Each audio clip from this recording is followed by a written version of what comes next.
This is Steve Downs, the voice of Master Chief, Spartan 117. Welcome to Quality Time, the KO Koala Entertainment podcast. Anthony and Skylar will take it from here. Master Chief, out, out, out.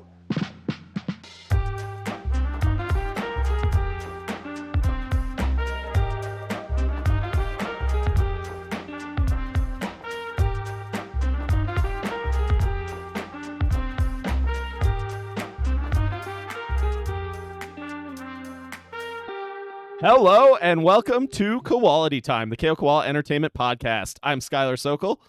I am Anthony Nicolosi. And today we've got a special guest, Anthony. Give us the word. We do. Yes, we do. We have the wizard himself. I don't know where wizard came from, Chase. Hey, Dr. Chase Meusel, senior researcher at Netflix Games, previously at Xbox Research. Chase, how are you doing? I'm so well. Wizard, thank you. Anthony usually assigns some strange adjective to every guest who comes on the podcast. You got a good one, I feel like. You know, you actually got dynamic. You are cyclone. Dynamite. You are cyclone. Dynamite. That's what I went with. I'm a cyclone. You are a cyclone. You are a cyclone. Oh, Iowa State, baby. That's Iowa right. State. Nice. That's what's right. up. So, Chase, okay, can you tell us a little bit about yourself? First, we just get Iowa State, perfect little introduction. Can you tell us a little bit about yourself, about, kind of how you got to where you are? Why'd you even go HCI? I know a little bit because you gave a good talk that I watched, but can you tell the audience? I would be happy to. Thank you both for letting me join you and goof around for a little bit. Yeah, there's everyone has their story. There's the quick elevator pitch, and you get the lengthy version. I'll try not to drone. I'm very fortunate. First of all, let me just start with that. I come from northeastern Iowa, a small town, rural Iowa, where I was able to go and I was able to do a bunch of cool things with school. I thought I was going to be a dentist. That's something that parents, they're very, very happy to have you be a dentist. They have those 3-day weekends. Nothing wrong. Love the dentist. So you go that pre-med route or whatever, which I think a lot of us sort of end up in that biochem world. Okay. Yeah. When I went to go to college, I went to 6 colleges. The first college I went to, we're not going to go through all. The first college I went to. You actually attended 6 colleges? I actually attended. I think. Wow. We can count them. But the point being, I went to a private school to play basketball. Is why I went there. What? Oh, well, hey, now we know why. Yeah, you told us before the podcast. You may not be able to tell. You're technically the shortest of all of us on the webcam. I'll be the tallest, down. which will be the only time. And I'll be in the middle to be accurate on our height. Chase is. Do you mind saying you're 6'6"? That's why you're a basketball player. Yeah, true. It's true. That's You're up. well. I mean, it's great when you're in a small town because you're taller than everybody. But then you go to play against actual people who play basketball, and you're now the smallest. Right. And your height starts mattering a lot less, I assume. Exactly. So that all fell through. And then I didn't have any money because it wasn't happening and coach transferred. So I got into the choir. So that helped me cover. So I lived in the sports area and I sang in the choir. And then I went into different colleges or whatever, different schools. Wow. But we're going to jam when we meet in person. I love it. I've been jamming recently because one of my, it's not a regret, but one of my failures I'm pretty sad about is I was rejected from the a cappella group. Oh, rude. I know, right? Anyway. Oh, well, yeah. Okay. Anyways, so I had a rough first semester because I almost had to do a full withdrawal because I was grinding Grand Marshal in World of Warcraft. That's what's up. Okay. It was very fun, but those 16-hour days, they get long. I was looking for those little water birds that go and hit the space bar over and over, so you don't AFK out of AV. Anyway, so did that, transferred around a bunch. Finally landed at UNI. It was biology, super fun. And I didn't know what I was going to do. I thought I was going to do some type of web stuff as a new computer said bunny. But in that time, there was an issue of Wired that came out that had Halo 3 on the cover. And I love video games, played a ton of video games where we all have a shared love and history of video games. And I saw Halo 3 on the cover of Wired and I was like, oh, this is cool. And that article featured no other than Randy Peglion about running the research for Halo 3. And I didn't know that you could work in video games if you weren't some super creative or programmer or whatever. And so that planted that seed. And then flash forward for a few years again, and I was looking for something to do with my life. that would be productive. So thinking about programming, so I did like some web dev for like a year as my wife was finishing nursing school. And then I found the HCI program at Iowa State because we wanted to go to Ames, where Iowa State is, because they have the HCI lab, which is in the Virtual Reality Application Center. And I was like, this looks really cool. This is like psychology and technology. And then I remembered Randy and that story. And so I went there and asked if this is the type of thing that they do. I went into the open house. I'm going with the tour into the cave. It's the C6. So it's a 6-sided simulator. Walk in, door shut, sit down in this office chair, not unlike this one with the little 80/20 aluminum with a Wiimote taped down to it. So this is like 2012, spring 2012. They turn it on. You're in the Millennium Falcon shooting down TIE fighters in this in this. It was so. I was like, I'm home, right? And that's before Harrison Ford said it. So it was great. I found my people. Yeah, so I went to Iowa State, human-computer interaction, did a lot of real-time emotion detection. I don't know if motion detection, is that what you said? Emotion. Oh, emotion. Oh, cool. Yeah. Hey. Using what kind of like metrics? Was it like facial recognition? EDA and stuff? EDA. I like that. That should be a verb. Yeah. So EDA, so the previous generation was all very much calling that was the GSR, so the galvanic skin response.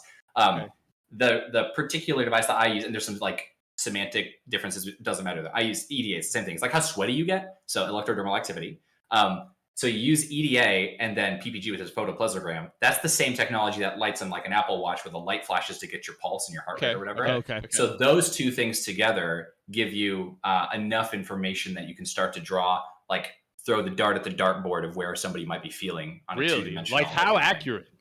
Oh, like real accurate? Not real accurate. No, what the problem is that everything confounds psychophysiological data. So that's like the thing that I loved, because I got to go and invade everybody else's studies, because I was the person I was like, hey, let me put my sensor on your participants. They won't notice it. It's just a watch, because everybody else was using like EMG and like facial things, or like having EDA stuck to your fingers. So they were already under these circumstances, they were like already doing another research study, and you just jump in there. You're like, let me throw this on them. That's exactly right. Like nice. It was great because so I ran the UX lab, which is how I got introduced to like, here's how you make surveys, here's how you do Nolus Observer, which is like behavioral coding, here's how you run an interview, here's how you do usability studies. So my grad school was like a 95% overlap with my job. It was incredible because a lot of people come from a lot of different disciplines, like if someone's a neuroscientist or someone might be an anthropologist or something, right? There's some translation that goes on to sort of learn a little bit of the basic usability. And I'm one of these like people that got super fortunate where I got to go and actually run studies all the time. So when I went to industry, it was just a straight transfer. So yeah, all these studies are going on, like Boeing AR wing assembly and a whole bunch of DoD stuff. And then my primary research was funded by John Deere. So I did all combine simulators, and I would be able to go plug into all these other studies that were happening on construction and sims or whatever. And I just put the sensor on. I'm like, great, let me put my sensor on your participant. I'll analyze the data for you, and then I get to collaborate on the project. So I got to help on a ton of stuff. It's great. That's pretty wise. I'm just like in the talk. First of all, real quick plug for this talk you gave to, I think it's LWD Tech. Something like FZ29er. That's right. No, it's like Washington. I like can't Washington remember Tech. Okay. Washington Tech. That's right. Yeah. So the talk, the way I would, if you are considering potentially getting into the user research field, I would highly recommend it. Like I'm just thinking that if I would have caught that at the right point in my collegiate studies, I might have pivoted, man. I might have been like, shit, I'm doing what he's talking about. It got me very excited. It was also a good breakdown on some, I don't know, like intro topics, if you will, an intro. Yeah. Right, yeah. and then you mentioned this, and I thought a little bit about it, but now as you're saying it, very wise. You probably built up a bit of a network there, and you get to know everybody. Well, I mean, everybody. It was, well, I don't know about moves, but I can tell you that I genuinely liked learning what everybody was doing. Like I found it fascinating. No, that's really cool. Yeah. So for me, it was plugging in and networking, and I love that component of it, which is also why I feel like I've been incredibly fortunate to have gone and worked at Microsoft. So after I'm done at Iowa State, John Deere was what I was thinking, because I had all my work with John Deere, some great people, but I wanted to do more tech-related things, and I wanted to path to video games. And I was super fortunate that the first PhD graduate from our particular program went to Microsoft, and her name is Melinda Knight. She's incredibly generous. She then got me connected, and I was able to go, and I interned in like 2015 for Microsoft on the Windows team, and that's where I did a lot of my real-time emotion detection work. So we're using the Microsoft Band, if you remember that, like fitness band. To see how hype people were getting when they opened the start menu. Like, yo, I'm so hyped from this. Oh my email, god! man. I just clicked on my Internet Explorer browser That so I could animation download when Google Outlook Chrome. opened- Oh yeah, Just incredible. Just you would not believe the actually in all seriousness, I worked on Microsoft Rewards, and I found that people genuinely liked engaging with Microsoft Rewards because they were fans of Microsoft. And I thought that was incredible. Like I didn't know that was a thing to a fandom around the different entities like that. So okay, sure. Totally people who genuinely just dig it and they get their IE fix every morning, right? Oh well, not anymore. RIP. Yeah, they're Microsoft Edge fix now, right? I'm so sorry. Yeah, the Edge fix. Just real quick, how were you going to potentially use your EDA biosensing abilities at John Deere?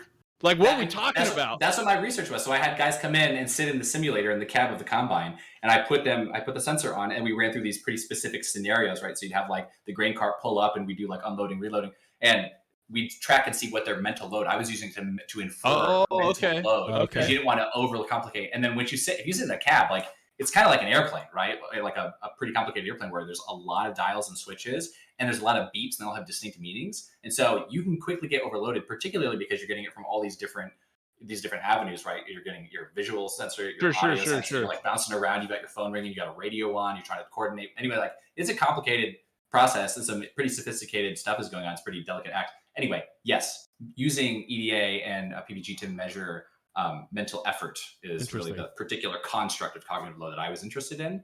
I love nobody talks with me about this stuff. This is so great. No, that's cool. We talk about this all day. I'll talk to you about I was the initial way I thought was like, if there was any kind of consistency from that kind of research, you could do like A/B testing with this like emotional reaction stuff on like marketing material. But like people from this demographic are getting so hyped from that ad, They do that. Yeah, you can tell why we put Anthony in the business side of the department. I'm here like we could like test how people are enjoying video games. Anthony is like, can I sell him the game or not? I love hype. I love getting hyped. Like I love the experience of getting excited a lot. It's contagious. It's contagious. It's nice. I'm sorry. I'm totally tangent. No. So you got to Xbox, right? No Instead apologies. of tractors, you decided to do warthogs, right? That's Let's exactly what the pitch go. was. No, actually, I was doing a bunch of VR stuff as well. I was doing simulator sickness research. So I actually went to Microsoft to go work on sort of HoloLens AR land of doing that VR AR type stuff. Okay. Did for whatever, like a lot of reasons why things change and positions and org change. I ended up working on. What year was that, Chase? 2016? Yeah. Okay. Yep. The end of 2016 is when I joined, and so I was excited to go work on that stuff. Didn't pan out, but it was great that there's another team that had an opening. I was able to go. Like, if you're an intern and you get an offer, it's good, but it doesn't mean that you're going to the exact team that you may have interned. Sure. Anyway, so that was great. So I did family, and I did rewards and privacy, devices, and identity. Identity is a big one. That's super interesting. That was really fun. I also got to work on a few Xbox studies. So that was like making friends with the Xbox people. Some of my very closest friends and incredible people over there. They were giving me a hard time about joining Xbox Research. Then I got an opportunity to join Xbox Research in 2018 because I'd been sort of like playing around and doing some stuff with them off and on. And then I joined to take a new role as the XCloud user research person. That's super cool. Definitely gonna ask. I mean, they were giving you a hard time about joining Xbox. If I was a Microsoft research person working on IE and my colleague went to Xbox, my guess is the only reason I'd be giving him a hard time. I was jealous if I'm giving him a hard time. That's what I assume as well. Everybody was really good. Like people in the research community in tech in general, because it's a pretty small community. Like if you think about how many social scientists are working in technology research, Microsoft, and when I started, the team it was comprised of like 100-ish researchers. That I don't think there was a bigger consolidated group of social science researchers in the world. Yeah, and then overall, like the broader group that was sort of interested in that was like 300 or something at the time. So it's grown since then. But if you think that there's 300 at Microsoft, that's the biggest one. Like I was estimating the total might have been 1,000, right, 1,500 or very something. Small, right? yeah. Yeah, so like you can actually know people. It was great. So you can move between and work on different stuff. People bounce between different things. And then Microsoft's great because Microsoft Research is its own entity there, and a lot of my academic heroes, like people that you nerd out about, you see their names, like Mary Serwinski is a name that was incredibly important in the effective computing world, and she's at Microsoft. She came to my like defense for my internship. I was like nerding out that one of the people that I cite all the time was like, that was a good internship. I was like, oh my god, thank you, Mary. Right. Like. Anyway, so that stuff is fantastic. So yeah, then I got to Xbox and working on XCloud, and then fantastic years at Xbox, and then currently, well, this is like the longest way to get to current. Then currently, I had an opportunity that I couldn't say no to. There's a whole bunch of good things going on at Netflix, but one of the things that I really nerd out about, and I don't know how, I suspect you two might be similar to me. I love the documentaries of how things are made, and I love hearing about. I love that stuff. Hey, I tell Skylar Skylar all the time, he doesn't like listening to me because some of the things are so boring that he doesn't even care. No, but I like how it's made documentaries. Anthony talks about a lot more than just those. Oh. I mean, you gotta appreciate the whole body of work when it comes to the holistic system. Yeah. Oh my gosh, systems thinking. Yeah, there goes that plug. It's Jesse's fault, by the way. Jesse Thomas. She made us both read that book, and now, loved the intro to systems thinking. Diane Meadows, I want to say. That's right. Diane loved Meadows. It. I used it with my kids. Hey. There was a situation we had a system trap going. He was eating apples. I'm telling.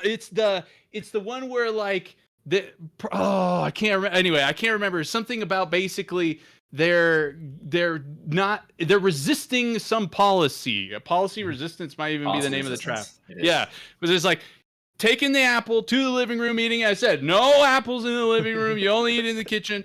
After. I freshly read off that chapter. I just read that chapter. I go there. I'm like, you know what? The real problem here is that he wants to be able to see the TV while he's eating. So we made it. We figured it out.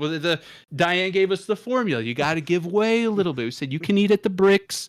There, the apples still contain worst case scenario, and you can see the TV. No more problem. So systems thinking, big miracle.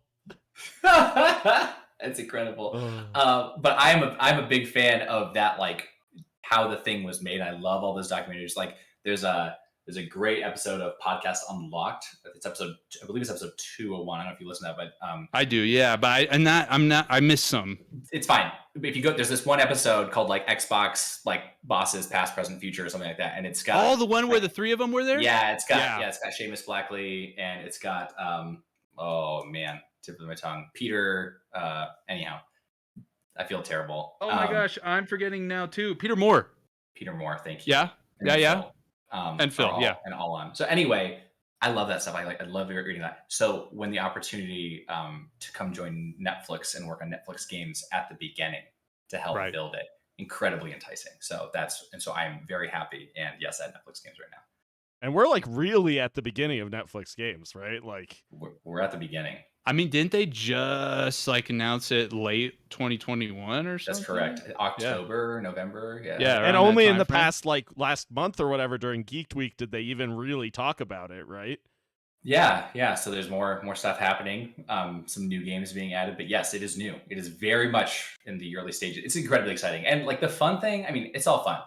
Let me say this and be transparent here. Like I'm incredibly fortunate. Like I work in an industry where I get to work on video games all day, and I get to work with incredibly smart, kind people and do this. Like I'm super fortunate. That said, it's so fun to have different people come from different companies that have now joined to make Netflix games, because I get to learn from all these different places, people from PlayStation and Riot and Kabam and Scopely, right? Like people from Blizzard. It's a great melting pot of different studio cultures and game cultures. Yeah. I'm curious. Yeah, and I mean, I'm sorry. Go ahead, Skylar. Go ahead. I was just gonna say, I've like mentioned Netflix games to a few people once we like knew that you were there, and everyone's response is exactly the same, which is Netflix has games ? And so I just want to know. I know that your job isn't marketing, and you probably don't care that much about it, but I'm just curious, like, why would someone care about games from Netflix? Like, what is it, and why would someone care? No, because from my perspective, Chase, like technically speaking, up until maybe some recent additions from like the Geek Week, like the changes that are coming as part of everything that's coming from those announcements, whatever.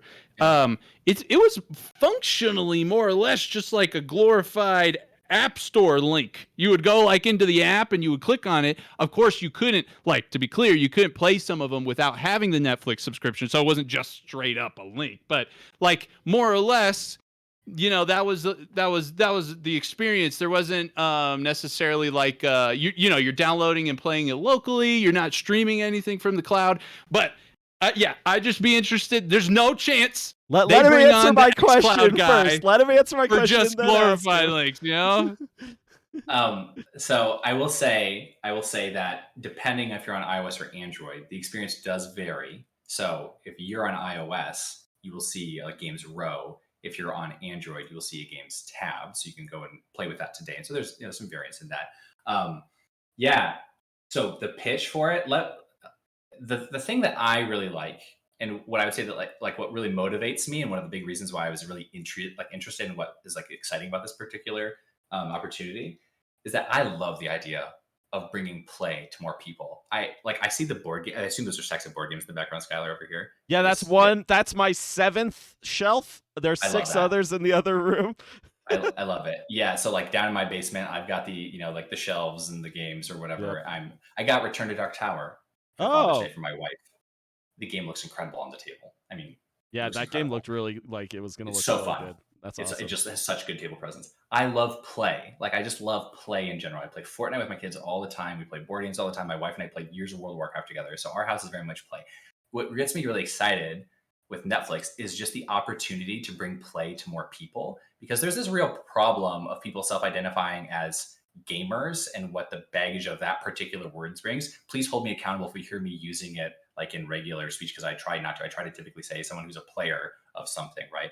Because gamer has this loaded meaning of being sort of this bro factor, whatever. I think like Dorm's Halo 2, right? Like, right. That's my exact age, right? But like, that's what I think of. No, right. Not like a middle-aged mom playing Candy Crush on her phone, and even though she's not going to say a gamer, right? Even though she definitely is. But she's someone who plays games, right? And even like, what's a game? So I love the idea of inviting more people to play. And so what gets me excited about Netflix is the reach that Netflix has and the opportunity to bring games to more people that don't have to be something that would maybe be a little more barrier, like a higher barrier to entry. Because even showing someone a controller, right? You offer somebody the controller and they look at this thing and they're like 20 buttons of complication, right?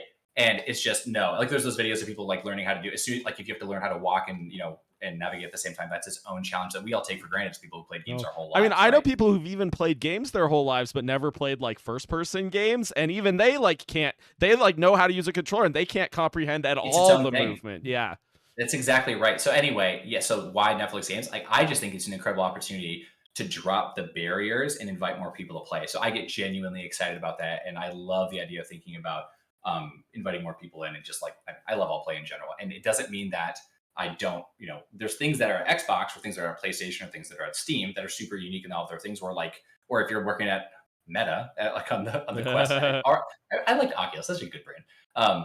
But if you're working on the Quest, like, there's incredible stuff on there, right? This just, to me, is a little bit more approachable. So that's what I like. Yeah. So right now it's pretty much all mobile, right? It is all mobile, yeah. So, and that's what I'm working on as well. Yep.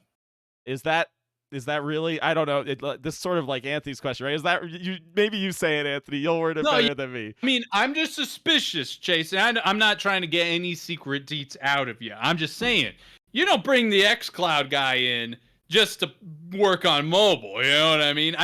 I was telling Skylar, here's a free idea, by the way. Okay, here's a free idea.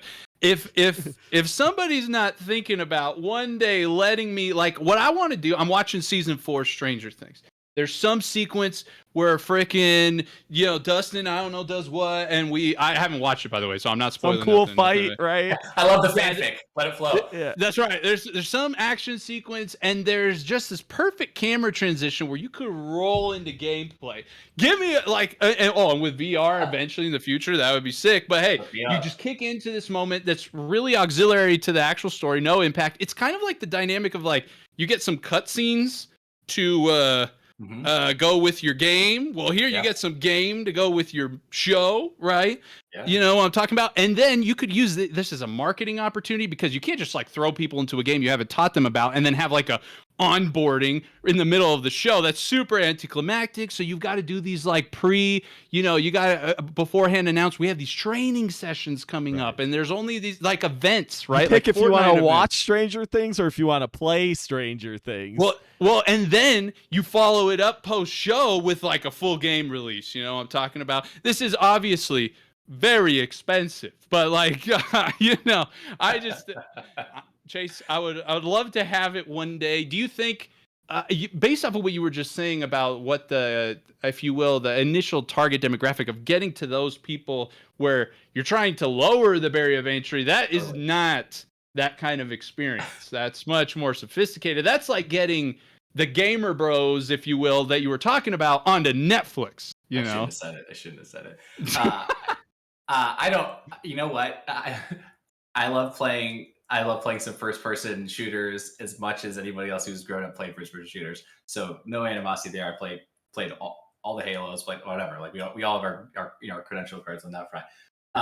Yeah, I think that kind of stuff is super exciting. I'm not gonna lie. Like this conversation that I used to have with my friends was like, so are we gonna have Matrix future or Surrogates future? Because that's what, like, I couldn't, like, that was a big thing that we said that we had in the lab for a long time. Like, are we going to put ourselves into the physical and walk around the world and augment that? Or are we just all going to like plug in and the world can waste away? Like, I totally think that what you're talking about is going to happen in our lifetimes.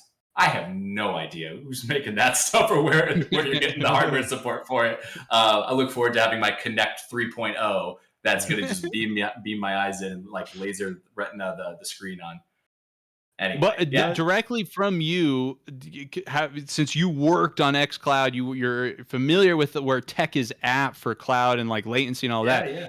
It, like some people I think I talk to think like it's basically playing on cloud right now is basically like playing on your console at home. And I explained to him like under certain conditions, it's actually pretty close and it's pretty impressive. But generally speaking, there's a long way to go. And there's a lot like, I think your answer right there just kind of proves something like that is far. That's not happening anytime soon. I hope it's in our lifetimes. I genuinely do hope that. And I can't imagine that we wouldn't get somewhere close, because I see games like Quantum Break that do your gameplay to show integration, where they gave it an effort. Mm-hmm. And then I see that like the Facebook thing, Rival Peak. Do you know what that is?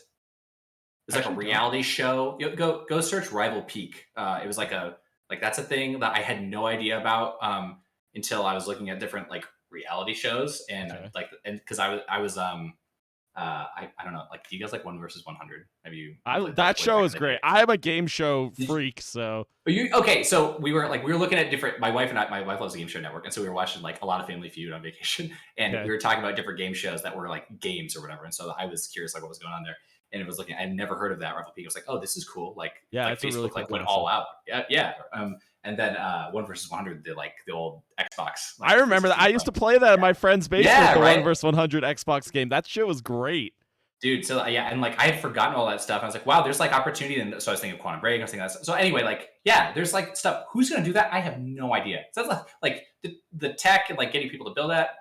Who knows? But I do know that I'm pretty optimistic about all those things becoming a lot more like available to us. Well, I think of like Bandersnatch, right? And that whole experiment. Yeah. You could make that like a distributed model, right? Where like everyone watching at the same time votes on something happening rather than it just being a solo experience, right? Yeah. Did you guys play The Old Republic? I played some of it, yeah. Like, so if you Star Wars? Yeah. Like the MMO. Okay. Yeah, the MMO tour. Yeah. So I played it when it came out. I didn't play a ton of it or something, but I love MMOs. I love trying them. I thought they had one of the better implementations of having the group make the decision, because it had that whole like the party would choose, because it's BioWare, right? You have the BioWare choices, like are you going to drop off the cliff or are you going to pull them back in, right? And it had this whole thing where the group got to vote on it, and I can't remember the exact specific like how the implementation of it worked, but I do recall that like in a dungeon, if you were the leader and it was your story, I think you got override capability. Like you're not going to let the party come like tank your particular version of the story. Anyway, like I think there's been cool versions of how that stuff has played out. So yeah, opportunity for sure. But just to be clear, you're not working on that. You're in the mobile space pretty much exclusively. I'm platform specifically, so that's where my experience comes in, as I'm a platform researcher. I mean, I'm super fortunate. I got to work on some games. It was a real treat to help just a little bit on Psychonauts 2 because I'm a huge Double Fine fan. Cool. And so that was I'm an unabashed fan of the studio. I think they're just wonderful people, and it was literally a dream come true to be able to help out with that just a little bit. But in that space, on XCloud, I've been platform for the whole time, and it was within Xbox research, everybody helps each other. So it was a lot of learning how to think about how do people play and what features do they need, and how do you party invites, and how do you present that to someone. So anyway, that stuff, what it means to make a platform, right? I remember using Stadia and thinking oh yeah, you got your platform basics knocked out on your V1. That was pretty cool. There's a lot of stuff that need to be added, but anyway, that's where my experience comes in. Stadia, may it rest in peace. Oh, it is not. No, hey, I'm a current Stadia Pro member. So wow, you and 10 other people. No, there are dozens of us. There's dozens of us. I actually had a friend who had a Stadia, and I watched him play Immortals: Phoenix Rising on it, and it performed great. It worked great. Dude, if you go look at the Digital Foundry numbers for some of that stuff, Stadia outperforms some of the local setups. Depending on your connection, but assuming a stable connection that isn't super low, it's an impressive piece of technology. No, yeah, it's sad that it didn't take off more than it did. It's its own thing. Anyway, so yeah, I'm a big fan, and that's what I'm thinking about is how to help people play the games, right? All the good stuff there. So I guess the next logical question here, now that we know that we care about Netflix games, is which games should we try? I mean, Point P is it's a legit game. That's getting so many positive reviews. I was just reading 2 articles about it. I don't know if did you play Downwell? Yeah. Once I saw it was by the Downwell creator, I was so hype. That's exactly what I said. I actually am not familiar with a lot of the stuff, but some of it, Moonlighter I'd played or whatever, that's in there now. So some of the stuff I'm familiar with or whatever, Raji's in there, right? And some other stuff that had been on Game Pass that I've been familiar with, or the Stranger Things games that were on Game Pass previously. So that's all great. But Point P, out of nowhere, and it seems to be getting a lot of positive play. I'm I played for 30, 40 minutes or something. I'm rank or level, whatever it is, 4. So, okay. But really good. It gave me a lot of, it definitely could see the Downwell lineage in that vertical. It's just upward movement. Downwell, right? Well, I mean, Downwell's got a lot more reactive stuff. It felt sort of Angry Birdsy, right? With you lining up the shots and getting the bounces. And okay. And everything. Okay, I just downloaded it. I'm gonna play it out. Oh, okay. It's a lot of lining up angles and bouncing off walls to get multiple and boosts and timing hits and stuff. So yeah, impressive single input. But yeah, no, I think it's a great game. So Point P is what I'd recommend for sure. Okay. Nittins is also if you match 3 games, Nittins is on there. Yeah. Okay. Some people like the cats. If you're a cat fan. Is that an old? So were most of the games that are on there now already released games? And I think it's a mix. Okay. Because Point P I know is brand new, right? But correct. That's correct. It's a mix. Yeah. Okay. I mean, if you go look at some of the games, some of them had been out on other platforms or whatever, and then some of them are brand new. So it's a genuine mix that. People doing the good work, getting the titles lined up. Cool. Yeah. I mean, this is kind of more general, but you're talking about platforms, you're talking about the different tech that's involved. For you personally, yeah. Are you what motivates you more? Is it intrinsically, and this has maybe changed over the years in your career, okay? What'd you say? You talked about IMF and I heard it's the one thing I remember from listening to that a couple months ago. IMF. Hey, yo, I tell that to everybody. I just wrote a Patreon I use it post all about, the time too. I wrote a Patreon post about how my IMF towards content creation in the last couple months, where I was working too much on other things, and I was IMF negative 10,000. Didn't want to do it, but burned out. Anyway, so yeah, where does the IMF lie for you now in regards to the spectrum of you do research because you find the the output and the benefits of the research compelling. So meaning the business impact, if you will, or the product impact, experience impact, or is you have to, I'm just imagining by just reading, I skimmed through, I'll call it skim. I tried to read and then I had to go through this virtual reality research you did, which, by the way, plug to ResearchGate, which is kind of like a LinkedIn for researchers. I had never found it until I found this. It's kind of cool. Anyway, you have your visually induced motion sickness, susceptibility, and recovery based on 4 mitigation techniques. I started reading through this. I mean, you and a team, to be clear. There's other people there too. I was the help, yeah. Yeah, and I was reading through it, and I was like, you have to some extent, I imagine, some amount of passion for executing these research studies. Like, it's got to be compelling to you somehow, or it's just seems like it gets so monotonous after a while that you'd churn. You'd be like, okay, that's good enough. Now it's management time, or some, I don't know, right? Like, what is more exciting to you, and has that changed maybe over the years? There is nothing better than opening up the results from a survey or from after you've collected your data, and I'll even do like a Christmas present to myself. Like, I won't look at some of the data until I'll make sure that it's collecting okay, and I'll wait till I have enough participants with some of that psychophysiological data, and I put it all together. That way, the first time I generate whatever my plot's going to be, like ggplot, scatter, oh, look at it, look at that distribution, right? It's just like it's a glorious moment to see some of the data. So I love it every time. Yeah, is the answer. Like, there's nothing quite better than it. I don't know, peaks and valleys and like what you do with it, right? Because it's obviously like pretty nice to be able to go like, hey guys, guess what? I just got your playtest data back or whatever, and like, here's what it says, and that's super fun. But then if you're thinking about creating the report, and you have to be a little more like, for me, I have to be a little more disciplined about like, I'm going to get this done, I'm going to make my to-dos or whatever, otherwise I won't get it all done. But what I love on the other end of the spectrum is I love collecting all the research studies and putting them together into a collection. And this is when I was laughing, I think, when Randy had said something like, I have no idea what he said, but the sentiment was like, sometimes researchers don't always do a good job cataloging their reports into a single place and like sort of synthesizing. And I love that stuff. Like, I have a lot of collections. If you get on, what do you mean when you say collection? You mean like you mean like you're synthesizing information? Yeah, that's exactly right. If you think about.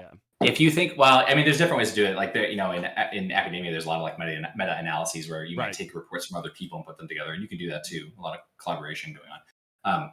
But for me, I was like looking at my own reports and just being a little more diligent about like, if you imagine each time you run a study and you write a report, that's a slice in time, right? So you have this report that reflects the nature of the product at that particular moment. You iterate on it. You rerun a study or run a variant of the study or whatever, and you do that again, slice in time number 2. And so say you run 3 studies, say you do 3 rounds of playtesting in your game, and you find that people have difficulty with X, right? Like, have difficulty with this particular thing. You find that 3 times. I take those 3 individual pieces and put them together and say, people are having difficulty with this thing. Mm-hmm. Well, it's just compounding the evidence, because all our job is helping give people information to make informed decisions. And I want to be able to give them that information to have more confidence with the decision they're about to make. So when I say, we've seen this repeatedly, I have a lot more confidence going forward to say that this is the state of the world, as opposed to like, I did one thing with 8 people, right? Or whatever. Right. No, we've definitely seen that over our playtesting, exactly what you're saying, right? Where some things we know obviously right away are like an obvious problem, but other things, it's only been once we've compiled all of our playtests that we're like, oh, this like sort of obscure thing was a consistent problem. Totally. And it might be a small problem, right? Like each session, it might be actually something pretty small. But when you start to see it happen over and over and over, that's where you get like your death by 1,000 cuts type scenarios going on. Like, it's this little thing here, it's a little thing here, it's a little thing here. And they all sort of fell through the sieve at any given moment. But when we look at the picture and put them together, like, oh, we actually have a handful of these things that are fairly problematic. Yeah. And cool. So I love the aggregation component. Yeah. Now, off of that, let's say you do some great research, some great meta-analysis. You got this great. You even synthesize it in a way that's nice and digestible. You're giving the readout to the design team, etc. Right. And then they just discard it. They're just like, I do not care what you said.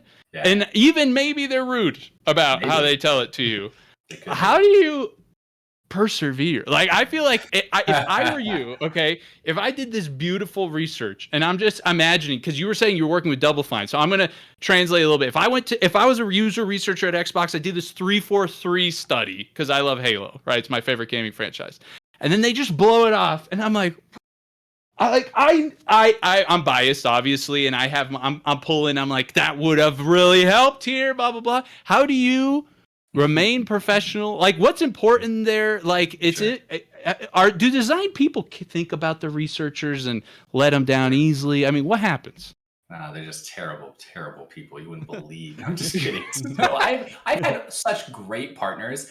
If you're conducting research in a company that's hired you to be a researcher, you're typically past the I need to convince someone to care about my opinion phase. Right. So let me dispel that myth. It's not like I had to go win hearts and minds to get a little bit of bit of time. Although I will say, everything's easier with a smile and a couple of laughs, right? So I personally am pretty happy just having like this type of like free flowing conversation and making it a little more fun.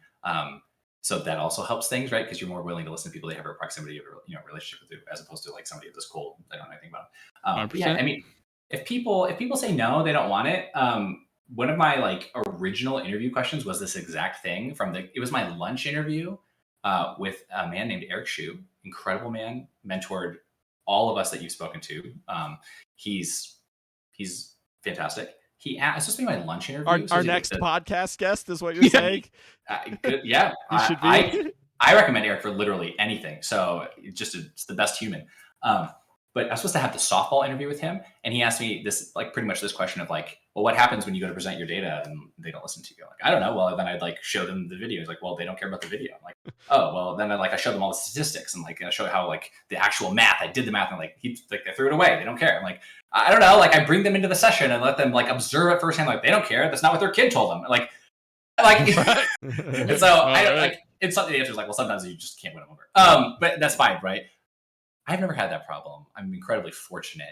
But when you do have people that are a little more resistant to the suggestions that you have to be making, if you're making recommendations, the real story for those of us who are fortunate to work in these tech companies that have research is that there are so many people waiting in line to get help that you just move on. Like if we don't have a good working relationship and you're not willing to implement some of the things that I'm suggesting in a reasonable way, like in just operating in good faith. Right. There's plenty of other ways to be using your time. And that's the actual answer. You're just like, all right, see you later. We'll go to the next people. Totally. And I've heard that from other people, but the truth is like at Xbox, like not the case. Like 343 to your point, like great research culture, highly valued. Yeah, Netflix, Jesse was talking about when Anthony tells them that the warthog horn needs to be slightly lower pitch from his research, they're in. I mean, N of one. Everyone's making those decisions on that N of one. Because same thing at Netflix though. Like when I was able to join the research team, the consumer insights team, very well respected. You don't have to do any convincing. You're welcomed in with open arms. So yeah, that's a perk of working at these companies. That's great. Yeah, I mean that makes sense, right? You come in by being hired, you have the credibility already, right? It's not like you're trying to prove that your research is valuable. That's right. You're being paid because you do valuable research. I'm very fortunate. Yeah. One thing Randy said in his keynote Games You Are that I watched that I always remember is that he said that like the primary resource new studios were asking of the Xbox team was user research. So to your point, like that probably wasn't much of a thing at Xbox. Corroborating your fantastic information there. Yeah, I mean, like Double Fine's a perfect example because they were the latest of the limited integration studios to join. Didn't have someone lined up for them. I just had to say, please let me. And I was so kind of like the team's great, so they were fortunate. I was fortunate that they're like, yeah, like live your dream, man. Go over with Double Fine. So it's great. So yeah, go ahead, Skylar. Go. I was just gonna say, I'm just curious. We've been talking about all the research you do and stuff. We said you're like doing platform research at Netflix. I don't know if you're allowed to say anything, but can you be at all more detailed about like what your research entails or what kind of things you're studying? Like, is that like interface kind of like, stuff? What does that mean? Like, because you said the Stadia example, for example, you're like, they had a lot of good V1 platform stuff taken care of. Like, what does that mean? Correct. Like, I mean, there's just a lot. If you were to go look at any of the platforms that you play video games on, right? You'll start to see some consistencies, and you could probably rattle off 5 or 6 features immediately that most of them have. Like, that's the type of stuff that you're thinking. Like shareability, interface. All of it, right? Like friends lists or achievements or what, like just stuff that's across different platforms, right? And you notice it when it's not there, right? Like Epic Games. I was going to say that exact thing. Yep. Right? Like, and people were up in arms about missing some basic functionality. Stadia sort of had like the basics, but it was also missing stuff that they had promised. So that's the type of stuff that I'm thinking about. And it's just early. So yeah, I don't have any like particular thing that I'm like diving that this is the thing to fix. The nice thing is that so early, there's just a lot of opportunity to work across and just help make the product better in general. So hopefully you will continue to open your Netflix app and check things out and see how things. Oh, I'm seriously am change. now. And we're talking about, and when you're saying the platform, you're talking about this games tab or games drawer, depending on your system, right? In the Netflix app. Correct. Exactly. Think about the stuff that you need to be able to do to have a gameplay, right? Like. Yeah, because I just went to that Play Store to download Point P, so I didn't even see the platform. Totally. But you have Netflix installed on your phone and you're logged in, right. I suspect. Yeah. So you are required, right, in this particular case, it uses Netflix to authenticate that you're able to. Right. Well, I saw when I clicked it, it opened the Netflix app, so that makes sense. Oh, okay. Exactly. Yeah. So exactly. So think about all the things that you need to be able to play a game that aren't the game itself. Right. Right. That's what you're doing. But, and so... Are you guys thinking about like a community aspect to this apps, to the store, like friends lists and all that kind of stuff? Is that sort of where they're leaning? Because usually with mobile marketplaces, it doesn't really go that way, right? Like Play Store, those kind of things, stuff don't really have this community aspect that Steam like, and it's kind of like up to the game, is what you're saying, Skylar. It's like it's up to the game in those mobile circumstances to add that kind of stuff if they want to. Or just it doesn't exist at all. Yeah, right. Yeah, right. Yeah, I mean that's what if you go through the games, that's what you'll find today is that it's implemented and just at this point, like supporting studios so they can implement the game that they want to make. Right. It's that's sort of where we're at, but. Yeah, it's fun to think about all the other stuff, and I'm interested in the whole package because I think all that's super interesting, and I also really like thinking about how games take advantages of different components of that are special. So, like, I mean, I was lucky at XCloud; I was able to like I'm talking like I worked on Double Fine. Like it was like I was fortunate to be maybe a few weeks total on like a couple spot treatments. Right, it's not my primary thing was supporting the platform. But I loved being able to see how my teammates were working on different things and where we could collaborate and work together. So the same thing is now happening at Netflix, where like I have my teammates who are supporting studios and thinking about different things, and we can figure out how we can help each other. So yeah, cool. It's just a good place to be in so early because there's so much stuff to go tackle. Yeah. When you just said collaborating with your teammates and it was cool at Xbox, what is that like actually like? Like, so for example, you say, we need to do this research. This guy is doing some research kind of along the same lines in another area. Jesse's doing research over here. Like, do you go and get, I don't know, do you have to deal with getting budgetary approval for this research? Finally, like, there's kind of a pipeline for that already? No, yeah, the pipeline's there. I mean, like, without getting into, like, org details of things. Right. The nice thing about having just because it's like it's not super exciting. Yeah. But the nice thing about having a shared team is that you have a shared team. And so you don't have to say like, hey, Skylar, I really could use a few cycles from you. Can you come over here and work? Like, that's not how it works. Like the collaboration is a lot more light touch, typically speaking, right? It's like, hey, I wrote this interview protocol. I'd really like you to take a pass at it. Can you go through it? And it takes you half an hour, read it, mark it up with some notes or whatever. Great. Like that's a perfect collaboration. Or maybe you have your playtest ready to go, right? So Anthony, you're like, hey, I want to run this next week. Can you come pilot it for me? And so I might be the pilot participant. So it's just a lot of like little things and ways to help out. There are more formal ways to collaborate in any particular scenario. Like sometimes just might merge two people who typically don't work together and work on something. That absolutely happens too. So it's the full spectrum of things. But I was a big fan of all the light touch stuff because I could sort of hop in and say, and this is what I know about X, or let me give you my feedback on this thing. And then when you think about a group of people who are trained in research methodology in general, like a lot of us come from academia, and that is the way that we were all taught, was to give feedback and think critically about each other and poke holes all the time. So when you get that feedback culture of very honest, direct feedback, you can reciprocate it back and forth, and it makes the whole thing better. And we're not like, no one's having hurt feelings over something like that. Cool. So yeah, all sorts of good stuff. Yeah, no, I mean, personally, like I love I get to like test whatever X new game and like give you my idea or give you my thoughts about it. Fantastic. Like I love all video games. Let's go.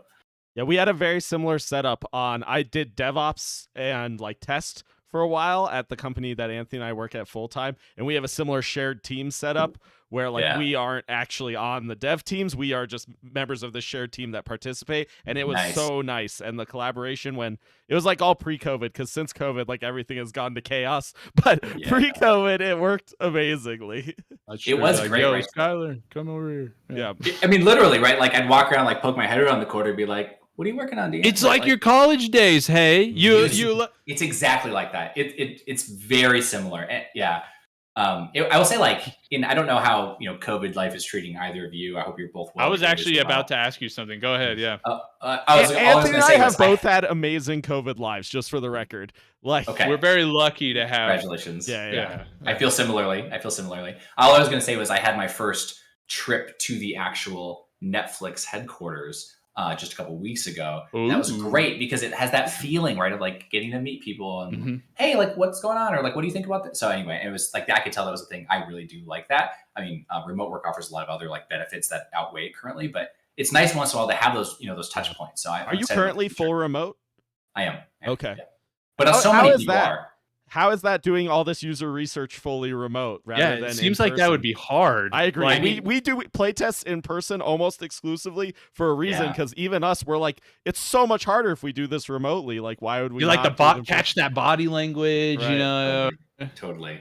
I mean, we're amateurs. I don't know. watch for that restless leg syndrome, like, so we know their mental load. Yeah. Chase is like, his shoulder moving don't mean nothing.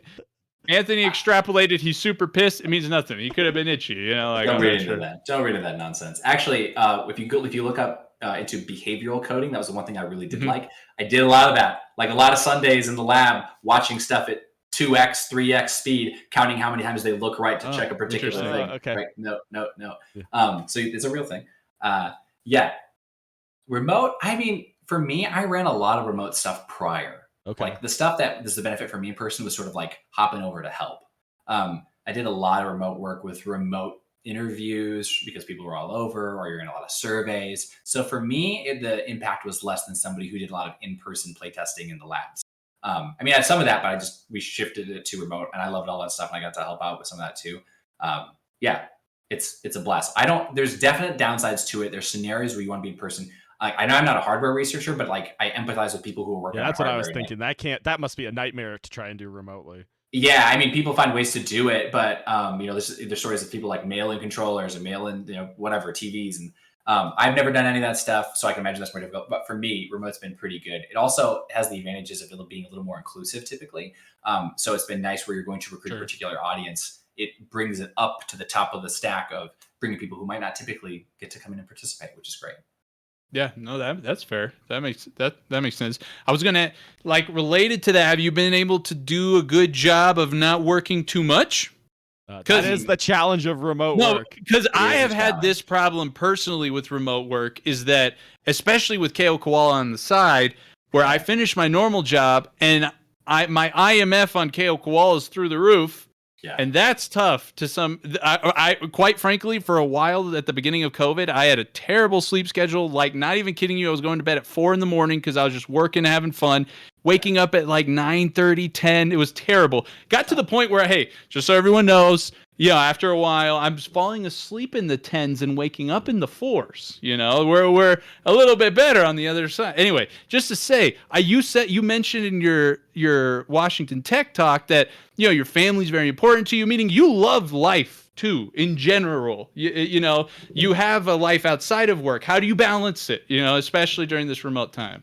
I mean, I don't have any magic bullets. I have found that calendar management ends up being particularly useful, like blocking time so people can't schedule, or it becomes a real pain to do that has been super helpful. But truthfully, in my particular scenario, because our team is distributed, everyone's really respectful of the calendar, and it allows me to work hours that are a little more conducive to my own habits. So my own personal schedule, which doesn't work for everybody, is developed from when I started grad school. My daughter was my kids are 9 and 6, and so my daughter was born was like my second semester of grad school, so I had to sort of adapt to kid life, and I just used that same thing where I wake up, I get really good work done early in the morning, and then I have morning time with my kids, and then I have my workday, which is often meetings, and it's hard to be a little more productive. So that's how I typically do it, and then I try to log off. Sometimes you have late meetings, but it's okay. Nice. I'm very fortunate though, for sure. Right on. Right on. As we go down this path, I don't know Fun. how you feel, Anthony, but I think we're sort of heading into the goofy part of the podcast. We covered since everything else was extremely serious. You're now allowed to be goofy, Chase. You don't have to be serious anymore. Thank God. I'm just kidding. Yeah. You can unbutton your button-down shirt, pull your tie off. Yeah. So, I guess first one is my question that I personally use to evaluate the quality of any individual human. Uh, No it pressure. is a two-pronged question, and that Right. question is, what is your favorite food and what is your favorite animal? I remember this. I don't remember. I should have thought about these questions. They were predictable. Aha! Favorite food is so easy. My all-time favorite food is breakfast pizza, hands down. Can you give us I more actually- details on the breakfast Yeah, pizza, what's on it? please? What's Yeah. the crust like? You going thin? Yeah, what Like are we thin doing? crust? What are we doing on the I love breakfast this. pizza? This is honestly like my favorite thing to talk about. Let's go breakfast pizza. Okay. There's some things you two should have no problem appreciating this, given where you currently live. Colorado. Sometimes individuals who grew up on the coast, as being from, I'm in Iowa, Minnesota. It's like northern Iowa, southern Minnesota, sort of like one state. In the Midwest, including Colorado, I suspect you have gas stations that aren't tiny little gas stations that you only get, like soda and chewing gum from. They're You like probably have bigger gas. boys. They got some That's big. right. Yeah, And you have food in them, and you have potentially groceries in them. You've seen these gas stations. To some degree. We don't have like the very extensive Midwest gas stations here, but Okay. we have like mid-level. There are some. Yeah. But So yes. okay, but you get the picture, right? So you Sure. walk into the gas station, which is well lit, clean, and has lots of different options for food. It's got stuff for your car. You can buy oil, you buy jumper Right. cables, right? Maybe has a cooler of sorts of different things, and a bakery and a deli. So in the Midwest, there's a people in the coast are like, what the hell? You get pizza from a gas station? There's a chain of gas stations called Casey's, based out of Des Moines, Iowa, and there's a chain of gas stations called Quick Star, which is based out of Minnesota, southern Minnesota, and each of them make breakfast pizza. So in their kitchen, they have a pizza oven you can order regular pizza from, but they will make breakfast pizza. And breakfast pizza is a regular pizza crust it has to be like crappy nacho cheese, like you got it at the stadium. Okay. Like that's the cheese you The have one to that use. comes out of the dispenser, right? Out of the bag. Yeah, The bag is being squeezed. Yeah. Yeah. You find it like they carry the crappiest cheese at Walmart, of course. So if you want to make it, that's where you get it. Don't use Velveeta. That's a disaster. I don't know what I thought when I was a kid. So you gotta go even weirder than Velveeta. Okay. Yeah, this Yeah, is no, like the Velveeta's no bag good. of nacho cheese that You goes have into to the get it. dispenser. Like you gotta buy the machine. taco pack and only take the prepackaged That's cheese exactly part. what it is. Yeah, That's it. okay. And don't buy queso. We're talking like Right. nacho cheese Right. that is in a Okay. bag. Right. Yeah. Okay. So you get that, put it on a regular like pan pizza crust or thin crust. Either are okay. I'm not too snobby about the crust. The cheese goes down as the base. You cook the scrambled eggs. Put your toppings of choice. I like mushroom and onion and green pepper. Right. So like very omelet basic. style toppings. It's kind of like basically. think about an omelet. Yeah, put some bacon or some sausage, whatever. That goes on the next layer on top of the cheese, and then you do the nice thick layer of the mozzarella or the Kobe Jack or whatever, something very Midwestern vanilla, right over the top. Bake that. That is your breakfast pizza. Okay. Casey's makes it is So it's so basically good. an omelet. It's cheese and eggs and bread, right? An omelet on a pizza with nacho cheese on the It is bottom. literally the best food. I could eat it for every meal. Wow. I could eat it multiple days a week. Like I can't have fast food too often because they don't feel very good. But like breakfast pizza is just eggs, cheese, whatever, bread. Wow. No chance you can have that every day. I could. I would have it. I would literally have it every day. Wow. You'll take the hit, huh? Cheese through the veins. That's No, amazing. God, that's but so if you gross. cut, but yeah, breakfast. Google Casey's breakfast pizza, and you'll see what I'm talking about. Okay. Anyway, so that's my favorite food. I'll make that the podcast cover, by the way. I can change it. Yeah. Thank you. Dang, am I salivating? No, put at this? put Chase's like smiling face above a breakfast the- pizza. Yeah. I'm gonna get a breakfast pizza. I'm gonna send you the real photo. You don't have to Photoshop anything. please. Okay. I want to Yes, see please. it. Yeah. I'll send you some breakfast pizza photos. I've made it for like on the coast. It goes. Also, like side note with breakfast pizza, nobody has heard of it. Like nobody knows what it is. Agreed. It's like, No, Neither of I us have. haven't. Yeah. Is this Midwest regional thing? I think my wife and I talk about going somewhere outside the Midwest and opening a breakfast. I was pizza just gonna chain. say, I see where this is going. Oh my Yo, god! I smoke meat. If you want like some smoked meat on the breakfast pizza, some That alternatives. sounds too fancy for what a breakfast pizza entails. I know, but you're gonna get some people who walk up to it like me, That's who like are what the California No, boy no, would say listen, about yo, yo, yo. breakfast pizza. My- This is the California breakfast my pizza. smoked right here. meat California breakfast pizza is like the Netflix games to XCloud. I am the lower barrier to entry for the crowd that's too skeptical to try this like Velveeta prepackaged cheese serious Don't breakfast use Velveeta. pizza. They need my smoked meat version. So. Oh my gosh! I'm Anthony's gonna gonna send do you some. the fig and brie and smoked like pork No, hey, chop. that's too much. That's too far. Yeah. All right, give me a. Oh, look at that. Hold on, I'm zooming up. All right. I'll send you the actual photo, but that's breakfast I pizza. mean, yeah, I gotta see it close. Yeah. Basically I'll just send you the like photo. pizza. And then one of our friends is the last thing I said about breakfast pizza. I'm sorry, I talk about breakfast It's pizza. fine. I love this. One of our best family friends. She's an incredible human, or like a legitimately incredible chef. Does all the different things, makes great cupcakes, but also cooks. We had breakfast pizza, made it for her, made it for their family, and she then made her take on it, which turned out to be like gourmet breakfast pizza. Hey. Like that's made the the cheese and California melted it. pizza. That's right. That's right. I mean, when I just saw your first one, I was thinking, looks like a cheese pizza. He showed me the right picture, but now I'm thinking about how you did we explained it. lose There's him? that mozzarella layer. That's over right. the top. Let me turn off my camera. We lost video. Okay, I thought we lost everything. Video loss is a common occurrence. We're good. Okay, we're good. We're good. I don't know what it was the pizza. It was too good to show. Man. Yeah, like 2 minutes should have liked on the pizza. Anyway, breakfast pizza, fantastic. That pizza was incredible. It wasn't breakfast pizza. Let's be clear. It was something else. Too fancy. I got favorite animal? I don't know. Like, don't hate me. I'm not like a big animal person. I grew up. We had a farm. We had horses. Whatever. I like dogs because I think they're smart, trainable, companion. My dog is like my golden doodle's like roaming around somewhere. Luna, she's wonderful. Yeah, I don't know. I feel like if you're like animal, my favorite dinosaurs are awesome, right? Humans are pretty cool. We're good animals, so. So see, hey, I agree with dinosaurs. Disagreed with humans. Humans suck. Specific humans are good. Humans as a race are horrible. Tyler's not a fan of humans. Not a human. I mean, dinosaurs aren't taking us to space, and I think space is pretty cool. So hey, that's pretty cool. That's I had to convince Skylar I'm an animal for I him tolerate to work Anthony, and Anthony is like the least animal person I've ever met. So what is your animal then? If you're not an animal person, I mean, I had to choose something because if not, he wouldn't, trust me as a human, the whole thing. So I was like, probably a flying like eagle.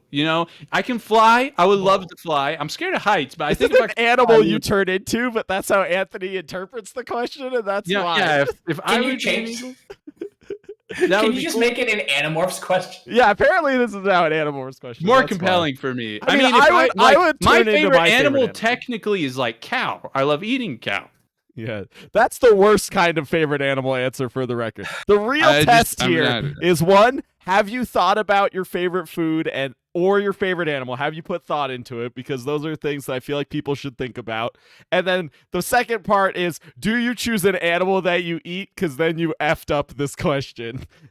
See, good thing I said eagle first. If I would have told them cow first. I mean, look, my family's from Argentina. In Argentina, it's not food if there's no meat. Like, that's how I grew up, right? So it's definitely my favorite. Hey, but yeah, I said eagle first, so we got saved. We're okay. Eagle's cool. It's kind of a dinosaur. Hey, like modern day. So we're like on the same page. Me and Chase. I love it. Raptors. Mine is an octopus. If you're wondering, octopus is my favorite animal. Thank you. Wow, there's thought behind that.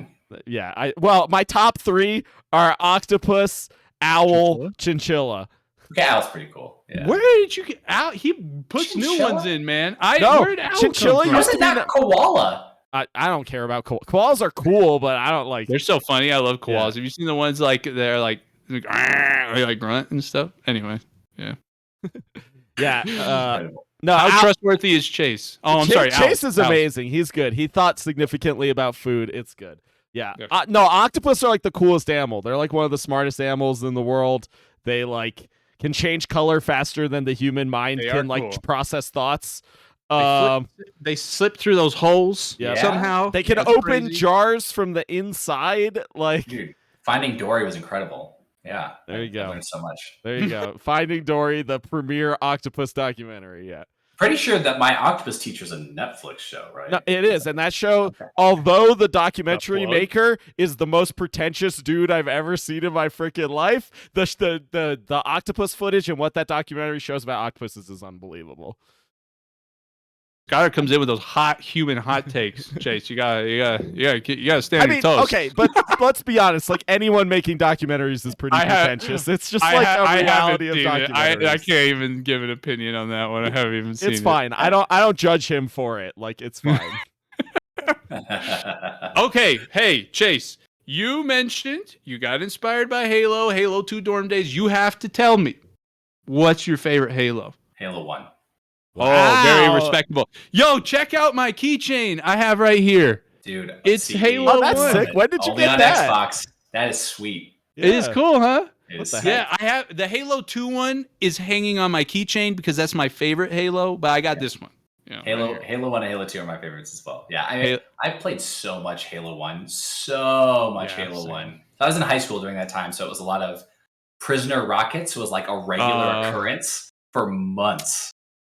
And I don't know if you sorry. Did you do like LAN?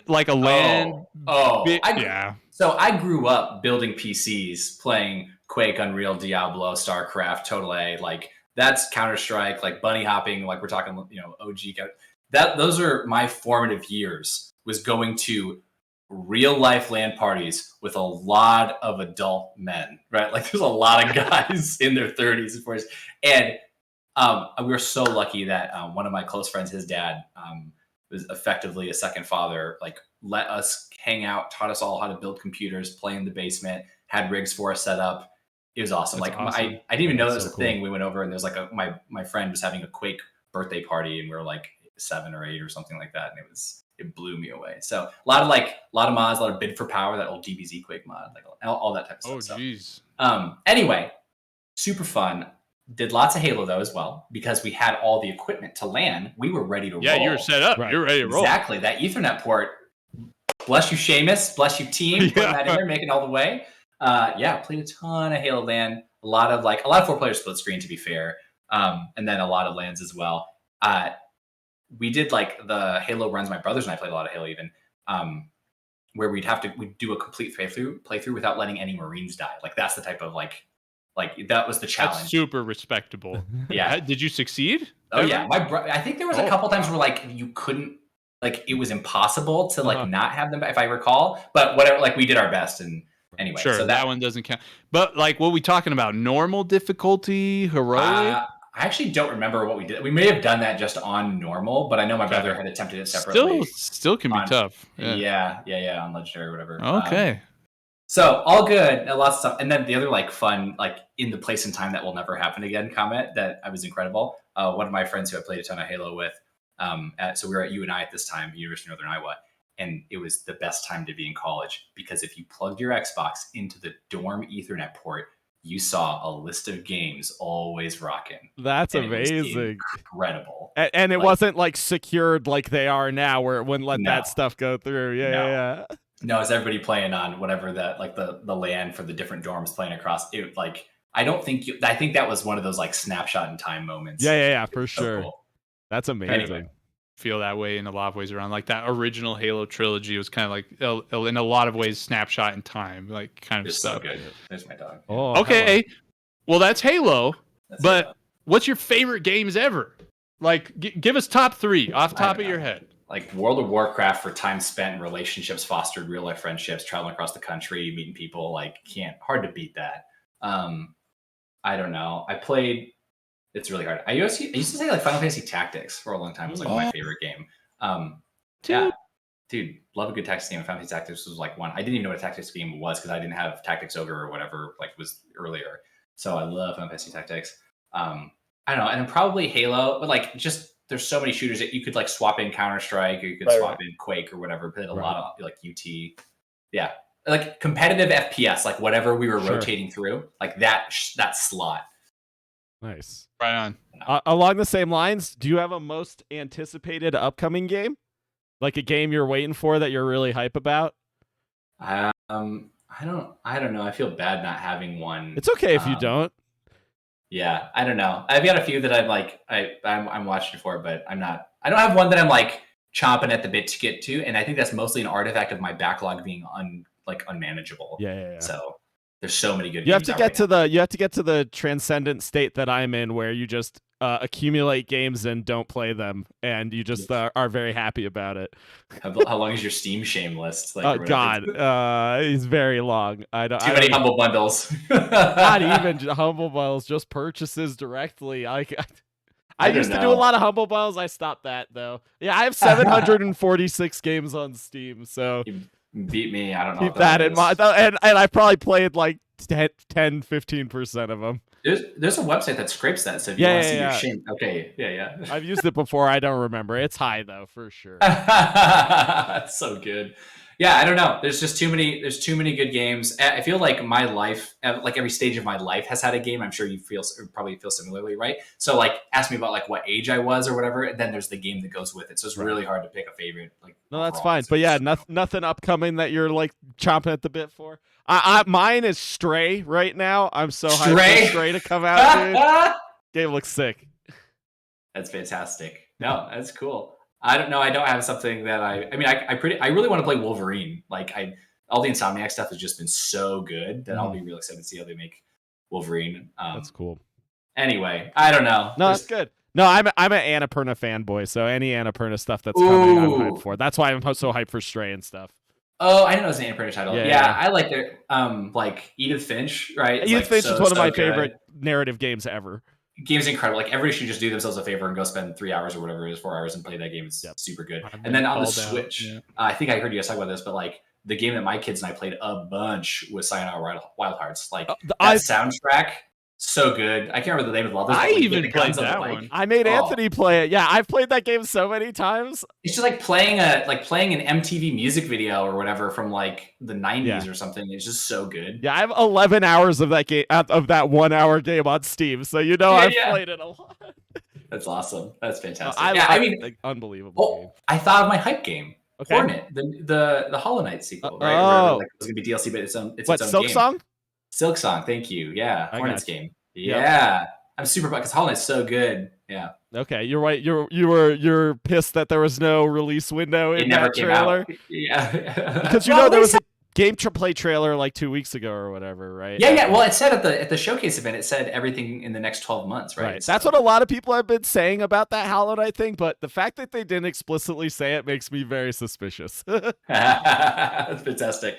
No, I don't know. I'm lucky. I love all video games. There's plenty of stuff that I end up playing, a lot of stuff that I just play on my own. I don't know how you guys end up playing and using your own time, but I have my games that like if I have 15 minutes I can play, I'll play around. So like for the past couple of months, it's been Halo Infinite again, just like getting a couple matches in. But that's over the years has been like Overwatch or it's been Rocket League or whatever, right? Yeah, I saw you said you played some Rocket League in that talk. Are you still playing any Rocket League? No, but that's like what I was playing at the time because I just like games that I can get a couple quick matches in. I like games that have like a really high skill ceiling, but I still can have fun in like a short duration. So I call it like a quick loop length. Yeah. Have you ever gotten into any fighting games? Because that's one of my quick loop kind of games. I used to play like a long time ago. I really liked KI on the Super Nintendo. The newest KI, the one that was died because it was Xbox exclusive, unfortunately, was. I didn't ever play that. It was amazing. I mean, I played it. So if you go on XCloud, it's got a touch control implementation that I definitely worked on, and that was fun. Interesting. Yeah, so you can see that must be so hard. Yeah. So like a fighting game, latency is a big deal. Let me say this about. I think I'm a big proponent of making sure that games are playable by as many people as possible. I think we all can do better to make sure that our games are more accessible for more players. And KI did a standout job of making the game more accessible, and they even updated over time to include more things like some of the audio improvements that they made. Their combo system, super good because you can go in there and button mash and have a fun time, right? Yeah. Well, and they had two control schemes, one for like really button mashy like accessibility, and even in the like advanced control scheme, it's still very flexible to like. Yeah, it's really cool. That's cool. No, but I'm not really a fighting game person. Like I like to play Smash with friends, and I got wrecked. But like No, I got you. That's me too. What you got, Anthony? Give us another fun one. No, I think you should go to your next question. My next fun question? Yes. All right. As we already discussed, I'm a board game obsessor. I want your favorite board games. My favorite board games. My favorite board game for a variety of reasons is Betrayal at House on the Hill. Because I think it's it has so many potential play opportunities with all the different endings, right? And the different configurations, and then it's like the person who becomes it's a game that has a turn. For anyone who hasn't played it, and halfway through the game, someone becomes the bad guy, and you don't know who it's going to be because the factors change every game, and you don't know what version of the end game you're going to play because there's a variety of them that based on how you invoke it, it changes. That game is such a good gateway game with a lot of replayability. It's probably my favorite. But like, if you would ask me a few years ago, it was BSG because I love Battlestar in general, and that game is super good. I don't know. So I don't know like what games what typically you'd like to play, but more recently some of the hotness has been like Scythe. People love Scythe. My recommendation is to go play My Little Scythe. So that's the like my little yeah, you variant. like I have the like anniversary or like the what I kickstarted Scythe, so I have like the giant fancy ass components and stuff, but I don't get to the table very much. I've been playing a lot of Ark Nova. That's like one of the really new hype games. It's like a zoo building game. It's sort of like Terraforming Mars style, so it's like a card drafting zoo building game basically. That's really cool. But can you find can you actually have regular friends that come over and you can play for 2 hours and enjoy it? Before COVID, I had very consistent like board gaming opportunities. Since COVID, not at all. I basically just play 2-player with my girlfriend and like once a month maybe get some people together to play a game. Yeah, so like one of my favorite board gaming experiences was playing through Risk Legacy with my group, right? Like or like and Pandemic Legacy, incredible. I love a legacy game. So like I have Betrayal Legacy sitting in my house. I have not played through it. I've got Mechs vs. Minions unopened, right? Like I'm like probably similar to both of you have the games like that you just haven't played. I love all the legacy titles. So yeah, I don't know. There's tons of good stuff. Awesome. I did get to play the Return to Dark Tower one time when my friend brought it over. And so now I have my own copy. I'm very excited because that's when I can play with the kids, and it just has such a good table presence. That's amazing. Yeah, awesome. Yeah, I'm hoping to get more consistent board gaming happening, but it's very hard right now. It's hard. It's definitely challenging. Yeah, I used to do a lot of board gaming too, so that's impossible for me anymore. Right. Actually, so I've been playing some games on Tabletop Simulator recently. I don't know how much but one of my friends was just talking today about how he loves playing war games on Tabletop Simulator, and that it's there's really good support for it now. So and there's one called Vassal. It's like a competitor, I guess, Tabletop Simulator, but they're both free. Vassal's we used to play that a lot for like playing War Machine Hordes, online. It was good because the measurements are even easier. Anyway. I love playing. I love games. Yeah. Anything. Mostly what I can play with my kids is what we end up playing, though. To be right, that's where you're at. Yeah, I just snagged Mario Strikers, the new Mario Strikers with my kids. We played it yesterday for Father's Day. I was good. I love Mario Strikers personally. And if you want to actually play against the computer, you need to do the training because I was playing on normal. Anthony's a tutorial skipper all the time.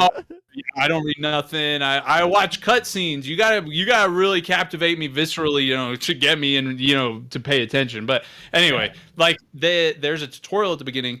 Played easy mode with the kids. Still pretty tough. We've lost most of them. And then I was like, I'll play normal. Whew. Toad is like doing this like body slam speed boost and stuff, and I'm like, I gotta watch the tutorial. It's getting crazy over here. Yeah, I'll take that one to try. It looks good. Yeah, we also said Minecraft Dungeon was with your kids, right? Anthony is one of your huge ones. Yeah, Mike. My kids are I have 3 boys and a girl, and 6, 5, 4, 2. Okay, so the top 2, they love dungeons. They just play. They love dungeons. We have to have a schedule, or else they'll play way too much. And we play that one together. That one, I was actually told Randy the other day. I was like, the UX on Dungeons is, in my opinion, phenomenal. It's like my kids are navigating it with no problem. It's so accessible. Anyway, so I love it. That was the original XCloud touch control game, and that's my first game credit was Minecraft Dungeons because we did the touch controls for it. So that's the mobile version. Yeah, they did some great work on that. Yeah, I really enjoyed it. Okay, my last fun question. Wait, is this the classic? Are you asking? No, that's not the classic. Sorry, second to last. But the classic is he already chose. I know. But the classic. I'll say the classic. Chase, the classic question is: if you had to choose, okay? I mean, we could get a surprise here. You don't know. Yes. If you had to choose, one of these food options gets erased from existence. You never got to try it. You never got to experience it. Nobody ever got to. Nobody ever will. Would you choose to remain burgers or pizza? Oh, yes. Okay. I mean, it'd be hard to erase pizza after I just gave that soliloquy. That's what we were saying, yeah. But I'm from Iowa, right? Like, burgers are a staple of the land here in the Midwest. If I have to just pick one to get rid of, oh my God. Don't tell anybody from my family, ranchers and cows. I'd probably get rid of burgers because I don't think I can give up breakfast pizza. Yeah. The breakfast pizza is too strong. Yep. At least you loved pizza. I'm okay with you saying that because you loved it, man. You really. I love burgers though too. I don't know. Growing up, there's we're super fortunate. A lot of people raise their own cattle, family, like, Sure. so we'd like every year get a half beef from a family friend or whatever, and stock the freezer. And I don't know, it's hard to beat. That's probably pretty good. Yeah. It's pretty hard to beat that burger. Yeah. No, it makes sense. But that makes sense. Okay. Now my actual final one. And I got one more after that, and then we'll wrap. And then we're done. We're done. Yep. So interestingly, Chase, you mentioned you went into like pre-med. I didn't actually go into pre-med, but I consider dentistry too because my mom's a dentist. Okay. Oh, see, look at the dentist love. So yeah, I mean, the problem was I was about to drop out of high school to go record guitar in LA, and then I was like, this is maybe a bad idea. I was like 2 months away from moving out, like not even kidding. And I was like, I don't have any information. I've been screwing around all of high school. I did good, like grades, because high school was easy. But it was like, what do I do? Software engineer like my dad or dentistry like my mom? And I was like, I hate school personally. I hate the system doesn't work good for me. I'm a doer, not a learner.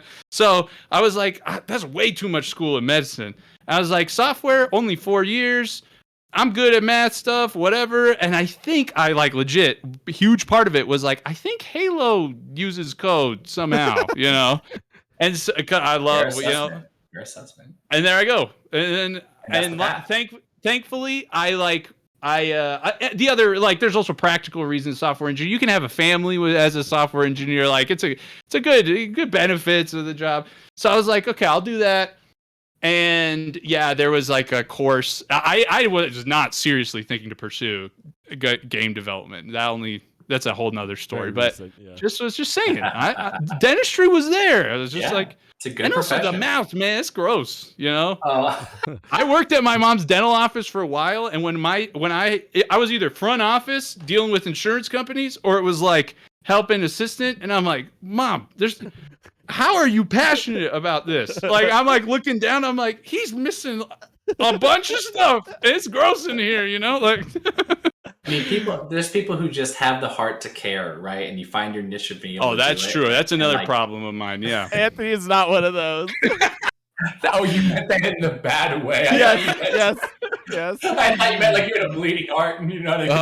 You can go back and watch. We played through a trolley problem philosophy game on Steam. I didn't familiar with the trolley problem. Go watch Anthony's answers, and you'll know. You're a cold pragmatist when it comes to the trolley problem. Yes. Okay. I think you might be interested. Skylar's the what do you call it? The elitist? What it's called? Altruist? No, you're like the guy who's like, I could push my friend off and save 5 people. I'm sorry, friend. I'm saving 5 people. I'm like, no, I'm saving my friend. Whatever. I'm sorry, 5 people. Pragmatist? I don't Utilitarian.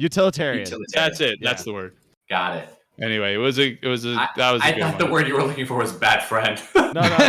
No. Maybe bad friend. Yeah. Maybe. Cold-hearted friend. Anyway, just to say, that was funny. So, okay. Rewind the clock. Chase is considering what he's going to do. He's not allowed to choose HCI, that whole path. Sure. Can't do it. Sure. What career would you choose? Yeah, I mean, it's hard knowing. Okay, it's hard knowing what that would be now that I've seen the real world and what some of these professions afford the lifestyle that you were able to like. Right. Choices I make would not be like. You're right.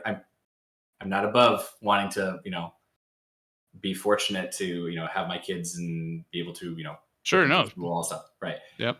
I think though, I thought about this before, not because of this, but like things I still want to do. I think I'd probably be a teacher. And I think particularly I'd like to be like an elementary school or maybe middle school teacher. High school's like the least interesting to me. You definitely have to be older. Like I'm not even old enough to be a high school teacher at this point, right? Like nobody respects like the.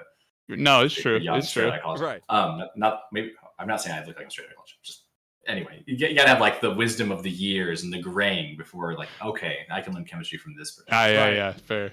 Anyway, yeah, I really I love kids. I'm super fortunate to have 2 healthy children. And I love like teaching and like learning and all the moments and like forcing my kids to do like, ASL for a few minutes or forcing my kids to like go through the logics of how like gear ratios as we tear the go-kart apart. Like I love teaching.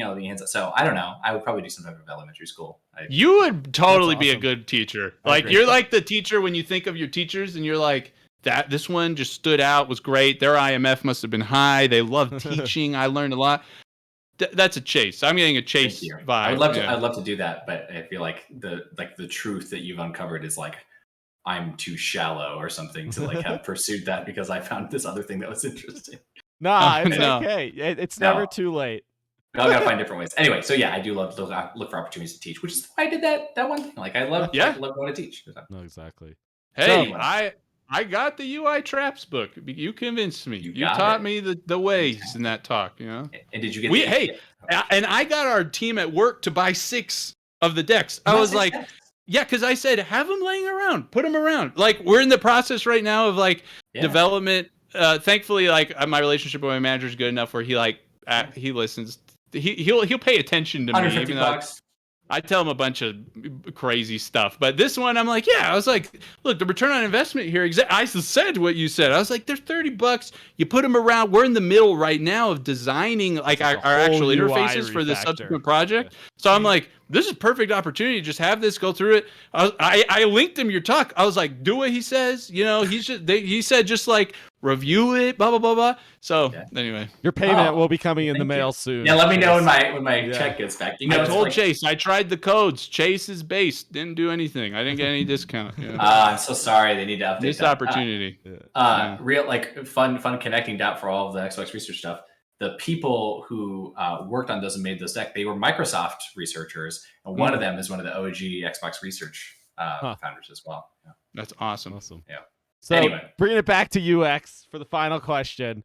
I love it. I want to know your most satisfying UX experience in playing a video game.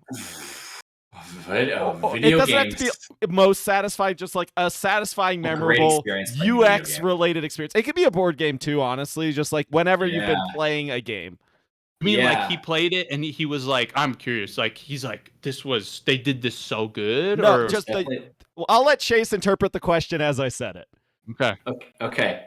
I will say that one of the like more recent WoW experiences that I had that had just worked was when, and this was after a couple years of it not working, so let's not give them all the credit, opening the Disney Plus app on my Xbox, and it had a little thing in the corner. It's like, you want to sign in? Like, just open your Disney Plus app on your phone. So I did that. They communicated to each other. It was like, is this you? Yes. And then it signed in. Magical. And it felt very magical.